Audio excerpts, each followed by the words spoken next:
अस्सलाम वालेकुम, आप देख रहे हैं पसे पर्दा और मैं हूं नादिया नकी। गुज़िश्ता हफ्ते हमने एक प्रोग्राम किया जिसमें लियारी एक्सप्रेसवे के हवाले से हमने आपको ये बताया कि कौन कौन से वो इलाके हैं जहां पर अभी तक रीसेटलमेंट होनी है, राइट ऑफ वे हासिल करना है ताकि लियारी एक्सप्रेसवे को मुकम्मल किया जा सके। यानी 12 साल गुजर जाने के बावजूद दिसंबर का ही वो महीना था जिसमें लियारी एक्सप्रेसवे को पूरा होना था, लेकिन बेशतर इलाका लियारी एक्सप्रेसवे का जो कि फंक्शनल है, यानी जहां जो इस्तेमाल में है, वहां पर जो आबादी थी उनको हटाया गया और हटाने के बाद उनको तहसील टाउन के मुख्तलिफ सेक्टर्स में हॉक्सपे स्कीम में सेटलमेंट की गई उनकी। ये लियारी एक्सप्रेसवे रीसेटलमेंट प्रोजेक्ट चलाता है जिसके तहत वहां से जब लोगों को हटाया गया तो 80 गज के प्लॉट दिए गए और साथ में 50,000 मुआवजा भी दिया गया और कहा गया कि जहां जहां उनको आबाद किया जाएगा वहां पर तमाम तर जिंदगी गुजारने की सहूलियात भी दी जाएगी। हमने सोचा आज क्यों ना तहसील टाउन का हम दौरा करें और वहाँ पर यहाँ जिस वक्त मैं मौजूद हूँ इस वक्त ये तहसील टाउन का इलाका है, मुख्तलिफ सेक्टर्स में इनको सेटल किया गया है। आज इन लोगों से जरा बात करेंगे, इन मकीनों से, कि लियारी एक्सप्रेसवे बन जाने के बाद और आपको यहाँ पर आबादकारी का जो सिलसिला है इसके बाद क्या वो तमाम तर सहूलियात आपको मुहैया की गई हैं या नहीं। बेशतर आबादी है यहाँ पर और यहाँ पर जिस सेक्टर में मैं हूँ गोलीमार का वो हिस्सा था जहाँ से इन लोगों को हटाया गया था और अब कई साल गुजर जाने के बावजूद सब लोगों के मुख्तलिफ किस्म के घर बन गए हैं। तो यहाँ पर जो लोग रहते हैं हम इनसे बात करेंगे। भाई, आप भी लियारी एक्सप्रेसवे के करीब कहीं रहते थे? जी हाँ, मैं ये गोलीमार में रहता था। मैं गोलीमार से यहाँ पर आया हूँ। अच्छा, तो गोलीमार में रहते थे और यहाँ पर आए हुए कितना अरसा हो गया अब आपको? हम लोग तकरीबन 2004 से आए हुए हैं, अप्रैल 2004 से। अच्छा, और उस वक्त से यहीं पर सेटल है। यहीं पर सेटल हैं। तो कितने 80 गज के प्लॉट दिए गए थे? जी हाँ, 80 गज का हमें प्लॉट दिया गया था और साथ में 50,000 रुपए दिए गए थे। तामीर आपने खुद करना था? जी हाँ, बिल्कुल।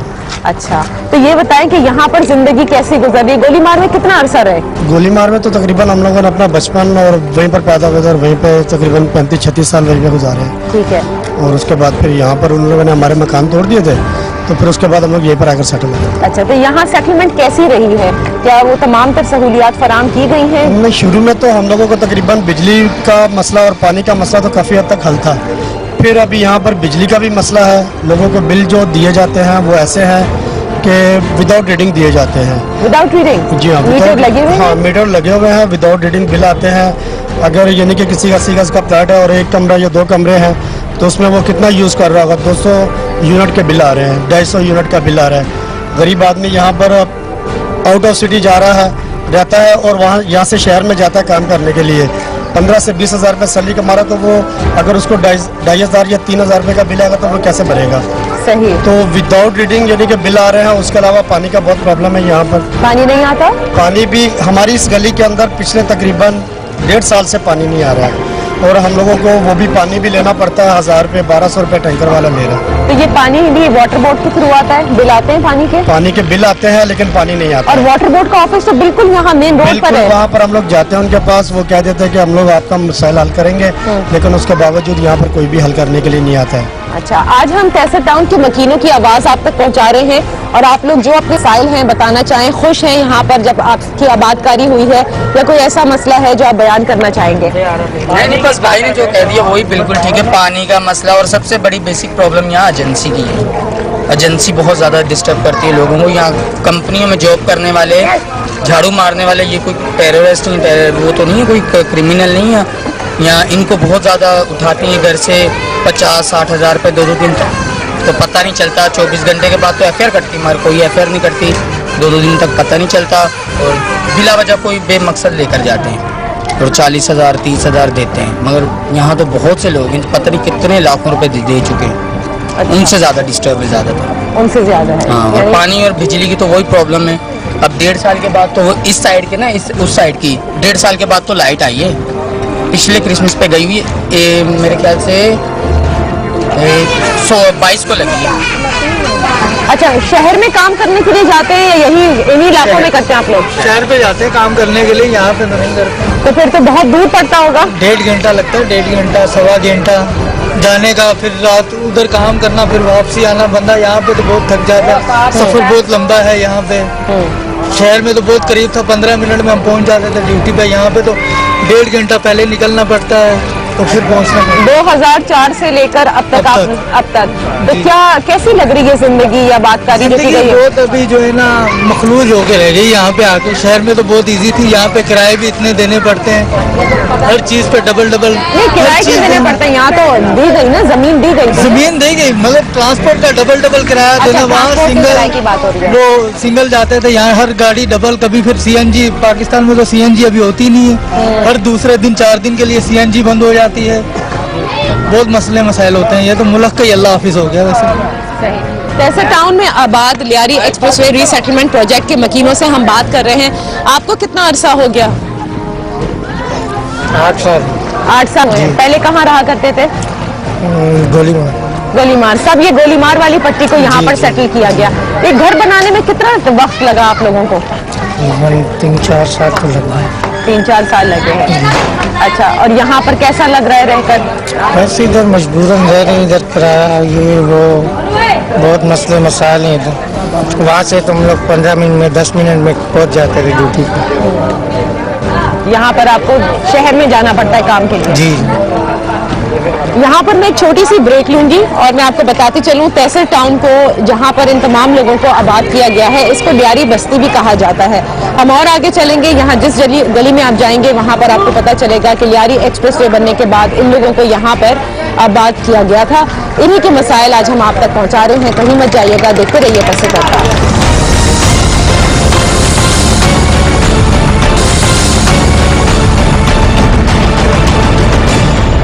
Welcome back. पसी पर्दा में तहसील टाउन 35C सेक्टर में हम मौजूद हैं, जहां पर तमाम अकलियती बरादरी को यहां पर आबाद किया गया था लियारी एक्सप्रेसवे रीसेटलमेंट प्रोजेक्ट के तहत।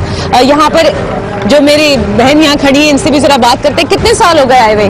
हमें 3 साल हो गए। आपको 3 साल। आप कौन सी पट्टी से आए हैं यहाँ पर? हम वहाँ नाजमाबाद मुजाहिद कॉलोनी से हैं। अच्छा, तो आपको जब बताया गया था कि आपको वहाँ से हटाया जा रहा है, उस वक्त कैसा लगा था आपको? बुरा ही लग रहा था, लेकिन जब यहाँ पे आए, जहाँ पे देखा अच्छा था सब कुछ। लेकिन बाद में जब 2 साल के बाद हमने देखा बहुत हालात खराब हुए, लाइट चली गई, पानी नहीं है। ये 1 साल के बाद यहाँ पे लाइट आई है। 1 साल बाद? 1 साल बाद यहाँ पे लाइट आई है। तो फिर क्या वो भी करते थे? 2,000 रुपये मांग रहे हैं, तो कह रहे हैं फिर लाइट देंगे, नहीं तो हम लाइट नहीं देंगे। और तारे वारे चोर उतार के ले गए मीटरों की। ओहो, तो ये KESC के थ्रू लाइट आपको 2-2 हजार रुपए में मिली है क्या? अभी पता नहीं क्या करते हैं, हमें तो पता नहीं। ये तो घरों में आके कह रहे 2-2 हजार रुपए दो, तो कौन कहता है 2000 दो? बस यहीं पे ये PMT बनी है, ये बना है, वो बना है। अच्छा, पता नहीं और कौन बिल आते हैं? बिल आते हैं। बिल मतलब KESC के बिजली के बिल आते हैं आपके जी पास? बिल यहाँ पे कोई उतारता नहीं है, यानी कोई देता नहीं है बिल? नहीं। तो फिर ये 2000 रुपए कौन लेकर जाता है? वो जब से मीटर कट गए हैं जब से, तो उसी की वजह से मसला हो रहा है। KESC को बिल दे रही है, लेकिन ये लोग लाइट इस्तेमाल नहीं कर रहे, उसके बावजूद भी बिल आ रहे हैं। तो कैसे पे करेंगे आप ये बताएं? यानी 1 साल जब लाइट नहीं थी? हाँ, मेन मसला था यहाँ पे ये जो पुलिस आ रही थी रात को रेटे कर रहे। हमारे गरीब लोग हैं, काम धंधे वाले, लैंडलॉर्ड तो कोई है नहीं है। आपको पता है ज्यादातर पुलिस वाले आते हैं, बच्चों को उठा के ले जाते हैं। अब मेरा 17 साल का बच्चा है, सब इबादत वगैरह करता है, कलाम वगैरह करता है, लेकिन बच्चे आते हैं रात को, आते 3 बजे 4 बजे और पूछते हैं हमने कार्ड देखना तुम लोग। मैंने कहा कोई हम डाकू चोर है, तो कहने नहीं कार्ड दिखाओ। कार्ड दिखाने के बहाने अगर बेटा तो बेटे को उठा के ले गए, शोहर है तो शोहर को उठा के ले गए। कौन सा कार्ड मांगते हैं? 50,000 का कार्ड मांगते हैं? हाँ, शनाख्ती कार्ड मांगते हैं। दिखाते कहने दिखाओ, हम दिखाने के लिए बाहर निकलते हैं, अंदर घुस जाते हैं, बच्चों को उठा के ले जाते हैं। वगैरह जो भी मिले, कुछ भी अंदर कुछ भी होता है, कोई यानी पुलिस आती है रेड करती पुलिस की एजेंसी CID एजेंसी होती है, गार्डन वाले होते हैं और गिजरी वाले होते हैं, गार्डन वाले होते हैं। तो ये लोग आते हैं रात को, है कुछ भी नहीं, सब गरीब लोग हैं, आएंगे अंदर घुसेंगे, लेडीज के साथ बदतमीजी करेंगे, तो तशद्दुद करेंगे, लड़कों को उठा के ले जाते। मुझे 3-4 मरतबा उठाया है। मेरे घर वाले गए पीछे बात करने के लिए कि भाई किस चक्कर में उठाया है, मारते हैं कुटते, जाहिर सी बात है कितनी देर बर्दाश्त करेंगे। 3 दिन बाद 4 दिन बाद मानना पड़ता है मजबूरी से कि भाई हमने ये करा, चोरी करी। फिर घर वालों को बोलेंगे 50,000 60,000 को दे, आपके बच्चे को छोड़ देंगे। 3 मरतबा हम लोगों ने 40-40 हजार रुपए दिए, मेरे घर वाले मुझे लेके आए। अब आप बताएं कहाँ से लाए हम लोग इतने पैसे उठा के ले जाते।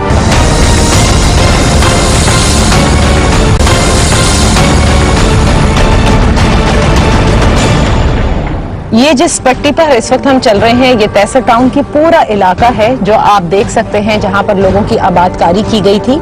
और इस आबादकारी का जो मरहला था वो 2004 से इसका आगाज हुआ था, जब लियारी एक्सप्रेसवे बनना शुरू हुआ था। आज तहसील टाउन के मकीनों की आवाज आप तक हम पहुंचा रहे हैं कि इस इलाके में डेवलपमेंट होने के बजाय ये इलाका बतदरीज खराब से खराब होता चला गया। डेवलपमेंट अथॉरिटी की तरफ से लोगों की शिकायत है कि यहाँ पर कोई पुरसान हाल नहीं है। कई पट्टियां ऐसी हैं जहाँ से बिजली गायब है, कई ऐसी जगहें हैं जहाँ पानी नहीं आता और ये टैंकर के जरिए आता है। और ये जितने भी लोग यहाँ पर रहते हैं ये सब जाहिर है ऐसे तबके से ताल्लुक रखते हैं कि जिनका रोजगार उन्हें सिर्फ इतना ही माहवार तनख्वाह मिलती होगी कि जिससे वो बस यहाँ तक आ जाते हैं, अपने बच्चों का पेट पाल लेते हैं। लेकिन अस्पताल का इस पूरे टाउन में न होना ये एक अजीब सी बात लगती है। कोई एम्बुलेंस की सहूलत ना होना ये भी बहुत ही अजीब बात लगती है। गो कि जब तहसील टाउन की तरफ हम आते हैं सामने की साइड से यानी सुरजानी को क्रॉस करके, तो वहां पर एक ईरी एम्बुलेंस की जगह हमने देखी थी जहां एक एम्बुलेंस खड़ी थी। लेकिन जो कमर्शियल मार्केट होती है किसी भी इलाके में, उस कमर्शियल मार्केट पर भी प्लॉटिंग कर दी गई है। तो लिहाजा अब तहसील टाउन के मकीन बाहर से कहीं जा करके कुछ ला सकते हो तो ला सकते हो, लेकिन जो एक पूरी मार्केट बनाई जाती है जहाँ पर आपकी रोजमर्रा की अशिया होती है, आपके कपड़े होते हैं, आपके जूते होते हैं, वो तमाम चीजें यहाँ पर कहीं नजर नहीं आती। तो ऐसा लगता है कि जैसे यहाँ लाकर इनको आबाद तो कर दिया गया, लेकिन उसके बाद पलटकर पूछा ना गया कि आखिर उनकी जिंदगी कैसे गुजर रही है। अब हम इस स्कूल में आए हैं और ये स्कूल है सरकारी school government boys secondary school Lyari expressway तहसील टाउन 35B। ये किसी जमाने में बच्चे कहते हैं स्कूल हुआ करता था। बेटा तुम यहाँ पे कहाँ से रहने के लिए आए हो? गुलशन से आए हैं पढ़ने। यहाँ पे गुलशन से आए थे। यहाँ पे घर बोला था कि यहाँ पे आप लोगों को 50,000 रुपए मिलेंगे और आपके यहाँ पे घर भी अच्छे सही घर होंगे, आप लोग यहाँ पे पढ़ भी सकोगे। सब पहले पढ़ रहे थे हम लोग, 4 साल पढ़ा यहाँ पर हम लोगों ने। अच्छा? उसके बाद जो है ना यहाँ पर छुट्टियाँ हो गई, उसके बाद ना फीस कुछ भी नहीं हुआ यहाँ पर, बस एकदम बंद हो गया स्कूल। यानी छुट्टियों के बाद ये स्कूल खुला नहीं? नहीं, बिल्कुल। कितने साल हो गए इसको? इसके 2009 से बंद हुआ ये। 2009 से। तो तुम्हारा नाम क्या है ये तो बताओ जरा इधर। हाँ, मोहम्मद उस्मान। मोहम्मद उस्मान। तो कौन सी जमात में पढ़ते थे? पहले मैं जो है ना यहाँ पे मैंने केजी से शुरू किया था। तीसरी पे जैसे हम तीसरी पे आए, जैसे इम्तिहान दे दिए हम लोगों ने, फिर जो है ना यहाँ से स्कूल बंद हो गए। जैसे स्कूल बंद हो गए पेपर में पर सब वापसी आ गए। फिर वहाँ पे वापसी की जो स्कूल प्राइवेट, उसमें फिर दोबारा से जो है शुरू किया, टू क्लास से शुरू किया वहाँ पे दोबारा। 1 साल जो है ना हमारा ज़ाया हो गया। ये सारे वो तालिब इल्म हैं जो हम जैसे ही यहाँ पर आकर स्कूल के बाहर खड़े हुए तो इस इलाके में जो लियारी एक्सप्रेसवे तहसील टाउन में जिनको आबाद किया गया, यानी लियारी एक्सप्रेसवे के मुतासरीन को, उनके लिए ये स्कूल बनाया गया था, सरकारी स्कूल। और ये सरकारी स्कूल आप देख रहे हैं कि बंद पड़ा है। तो ये सारे तालिब इल्म आ गए और कहने लगे कि हमारा स्कूल था जिसमें हम पढ़ते थे और बंद कर दिया गया है। बेटा तुम्हारा क्या नाम है? मेरा मोहम्मद जावेद। मोहम्मद जावेद। जी जी। इसी स्कूल में पढ़ते थे? जी मैं इसी स्कूल में पढ़ता था। तब मेरी एज तकरीबन 7 एज थी। अच्छा। तब मैं 3 क्लास में था यहाँ। क्लास 3 में? जी जी। अच्छा। और तब मैं पढ़ रहा था। तकरीबन जब मैं 4 क्लास में गया तब ये स्कूल की जो टीचर थी उनकी सैलरी आना बंद हो गई थी।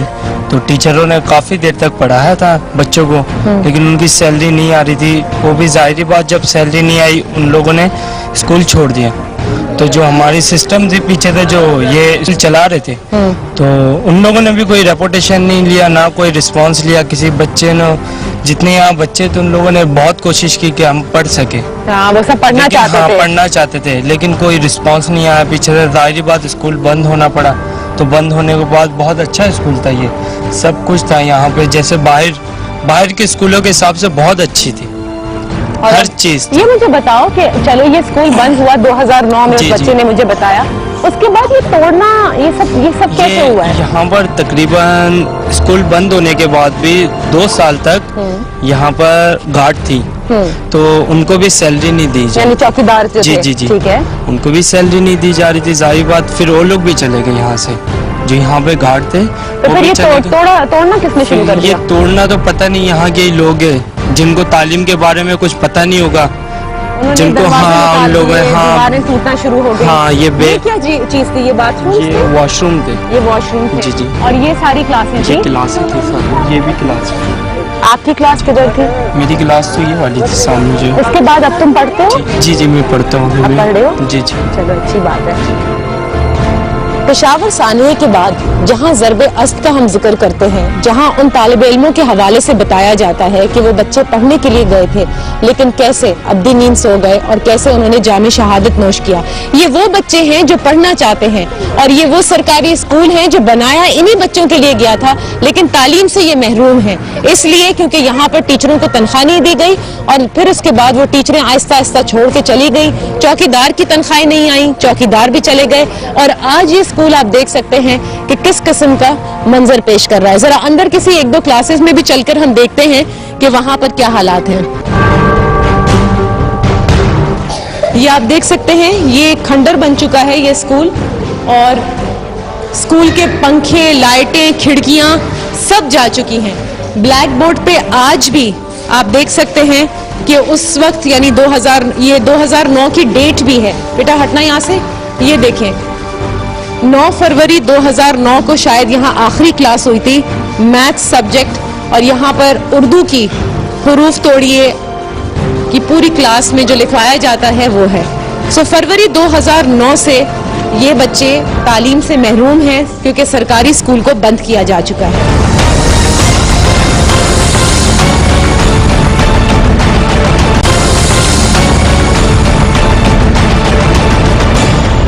ये कोई मुझे बता सकता है कि ये तोड़फोड़ कौन कर रहा है, कुछ पता है आप लोगों को? और कोई नहीं होता। ये पत्थर और ये जो ये छतों के ऊपर से पंखे उतारे गए, लाइटें उतारी गई, सारे हिरोंचियों के छोरों के काम है और कुछ नहीं। ये सब उतार गए। आप लोग चाहते हैं कि ये स्कूल खुले? नहीं चाहते, हमारा एक इलाका आबाद हो जाए तो उससे अच्छा क्या है। ये जो लेके गए पंखे वगैरह ना, ये इंतजामिया खुद लेके गए यहाँ से, ये सामान वगैरह खुद लेके गए हैं। यहाँ पे सारे टेबलें कुर्सियाँ सब होंगी, खुद लेके गए। यहाँ पर जितने भी सामान थे ये खुद लेके गए। बाकी जो मिसाल वो पड़े हुए थे ना डॉक्स वगैरह, हाँ। कुछ बच्चे जो टूटे हुए थे वो कुछ बच्चे ले गए मिसाल घर पे, और बाकी तो इंतजामिया जो पंखे वगैरह ये खुद इंतजामिया खुद लेके गए। ऐसा हुआ था कि जैसे परवेज वो वज़ीर आला परवेज क्या नाम चौधरी परवेज था ना, वो स्थानीय मास्टरों सबको तनख्वाहें फ्री देता है, बच्चों को मतलब यूनिफॉर्म तक फ्री था। जैसे हुकूमत चेंज हुई है ना तो इन्होंने ये सब कुछ बंद कर दिया। तो मेरे भाई 2009 से पहले जो हुकूमत थी, हाँ जी, तो उस वक्त तक ये हो रहा था। 2008 के इलेक्शन के बाद जो हुकूमत आई नहीं मिला किसी को। यहाँ जितने टीचर थे उनको तनख्वाही नहीं मिली। अच्छा। वो एक साल बेचारी इधर बैठ के चलेगी, तनख्वाही नहीं मिली, बच्चों को यूनिफॉर्म नहीं मिला, लोग अपने बच्चे ले गए, टीचर ये हुआ। ये प्रोजेक्ट वालों का काम है जी। ये जो नुकसान हुआ प्रोजेक्ट वालों की वजह से हुआ है। बिल्कुल सही बात है। ये मतलब किसी ने ये तोड़फोड़ तो चलो चोरों ने की है, वो तो नहीं, ये तो आबादकारी का एक प्रोजेक्ट था जिसमें स्कूल नया बनाया गया और 2009 में आखिरी क्लास हुई। उसके बाद क्या फंड्स नहीं थे सिंध हुकूमत के बाद कि वो आकर यहाँ पर देखती कि एक स्कूल को बाकायदा तौर पर बंद कर दिया है और महरूम कर दिया है। आगे है स्कूल जी, मुझे सब बताया गया कि तमाम सरकारी स्कूलों को यहाँ पर बंद कर दिया गया, बंद कर दिया गया। फिर स्कूलों के साथ जो कुछ सब कुछ बंद कर दिया। स्कूल जो स्कूल हॉस्पिटल वगैरह थे वो सब कुछ बंद कर दिया है। क्या समझे, जो बाहर इलाका दिया था लोगों के लिए कारोबार के लिए, वो लोगों ने जो है बेच दिए का वो कर दिया है। जितना भी था सब के सब वो कर दिया है। सरकारी कुछ भी नहीं है यहाँ पर, कुछ भी नहीं है। जो लाइट का निज़ाम है, लाइट का निज़ाम भी यहाँ कुछ भी नहीं है। पानी का निज़ाम है वो भी यहाँ कुछ नहीं है। जितने भी किसी वो नहीं। पैसे देते हैं तो बिजली आ जाती, पैसे देते हैं तो पानी आ जाता। ये है लियारी के मकीनों की आवाज़। सरकारी स्कूल का एक सरकारी स्कूल का हमने आपको दिखाया है और यहाँ पर जितने सरकारी स्कूल हैं यही आलम है इन तमाम सरकारी स्कूलों का।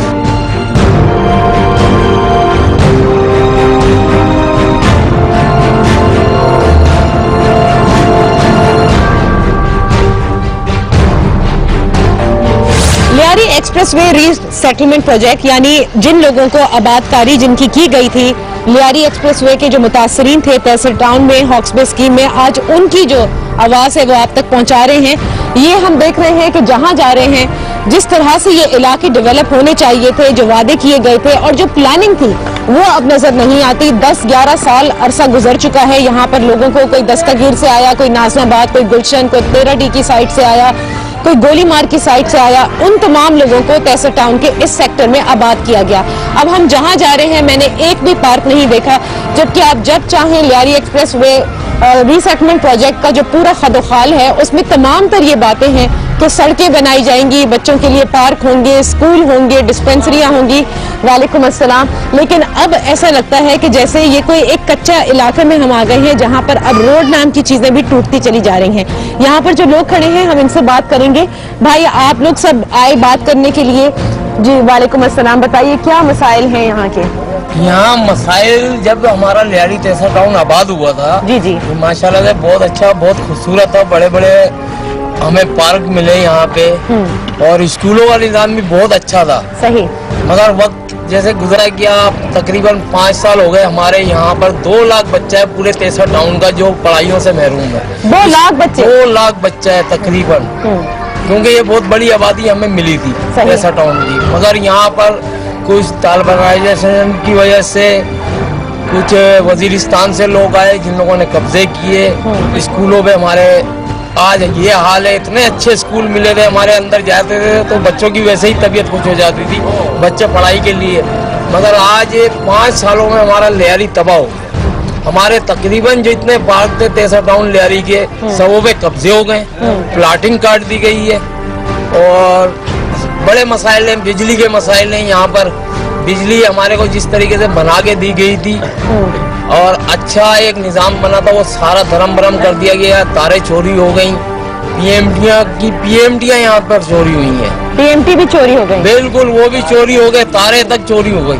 अच्छा, अब ये हाल है, आपके सामने देख लें। गटर बह रहे हैं कि कोई गटर बह रहे हैं, कुछ भी नहीं है। हालात ऐसे हैं कि किसी को पकड़ के लेके आओ कि भाई ये काम करो, और फंड आता रहता है हमारे तेसर टाउन का, फंड आ रहा है काम का, मगर कोई काम नहीं होता है। अच्छा, तो बल्दिया उस्मा कराची यहाँ का लियारी डेवलपमेंट अथॉरिटी यहाँ पर करती होगी ना? जी जी जी, मगर उनको फंड मिल रहा है, पीछे से गवर्नमेंट फंड देती है, क्योंकि ये सूबाई और कौमी दोनों का मिक्स प्रोजेक्ट था। ठीक है, तो उनको फंड मिल रहे हैं, मगर वो फंड कहाँ जा रहे हैं, कौन खा रहा है, ये कोई पता नहीं है। आबादकारी तो हुई लोगों की। लियारी एक्सप्रेसवे जब बन रहा था 80 गज के प्लॉट भी दिए गए, 50,000 महावना इनको मुआवजा भी दिया गया ताकि ये आकर अपनी यहाँ पर आबाद हो सके। जिस जमाने में ये तेसर टाउन में आए तो यहाँ पर मुख्तलिफ किस्म की सहूलियात जैसा कि पूरे प्लान में मौजूद था कि पार्क्स बनाए जाएंगे, सड़कें होंगी, अच्छे स्कूल होंगे, डिस्पेंसरियां होंगी, वो सब थी। लेकिन आज इस इलाके का वो हाल है कि गटर बहते आपको नजर आ रहे हैं।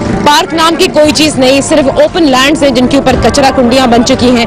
एम्बुलेंस यहाँ पर नजर नहीं आती, एक अस्पताल नहीं है जिससे ये मकीन परेशान है, और स्कूल सिर्फ एक TCF के तहत चल रहा है, जबकि तमाम अदर स्कूल्स जो हैं यानी जो सरकारी स्कूल थे उनमें ताले लगा दिए गए हैं। ये है लियारी रीसेटलमेंट प्रोजेक्ट। हमने सोचा था जब हम यहाँ पर प्रोग्राम का आगाज करेंगे तो लोग यकीनन बेइंतहा खुश होंगे और कहेंगे कि हम यहाँ आकर हमारी जिंदगी एक बिल्कुल तब्दील हो चुकी है, एक नया हमें एक उम्मीद की किरण मिली है। क्योंकि ये वो लोग थे जो कच्ची पक्की आबादी वाले थे, जिनके मकानात लीज नहीं थे। ये वो लोग नहीं थे कि जिनके पक्के घर हों, जो बेचे बगैर वहां से नहीं हटना चाहते।